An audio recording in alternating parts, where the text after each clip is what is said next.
পঞ্চপাণ্ডব পাতায় দাঁড়ে, বাংলার ক্রিকেট উল্টো পাকে, ধুলো জমেছে পারফরমেন্সে। একের পর এক হারে ওডিআই র্যাঙ্কিংয়ে 10 নম্বরে। প্রিয় ফরম্যাটেই এমন গল্প। টেস্ট আর টি-20তে তৈরি হয়েছে আরও বড় ক্ষত। উত্তরসূরিদের এমন অবস্থা দেখে হয়তো দীর্ঘশ্বাসই ফেলেন মাশরাফি, রিয়াদ, মুশফিক, সাকিব, তামিম। এই 5 ক্রিকেটার বাংলাদেশকে পরিণত করেছিলেন সমীহ করার মতো একটা দলে।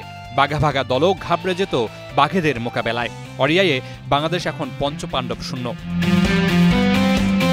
সাকিব যদিও ওডিআই ক্যারিয়ারের ইতি টানেননি, তবে তিনি আদৌ ফের লাল সবুজের জার্সি গায়ে চাপাতে পারবেন কিনা তা নিয়েও আছে বড় প্রশ্ন।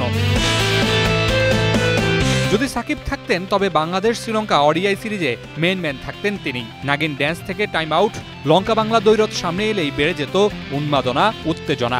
এখনও তার রেশ রয়ে গেছে।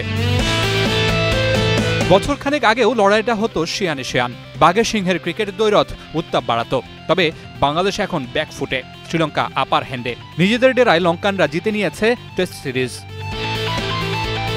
বাংলাদেশ কি ওডিআই সিরিজে কাগুজে বাঘ থেকে রিয়েল টাইগার হতে পারবে? Mamunur Rashid, star news.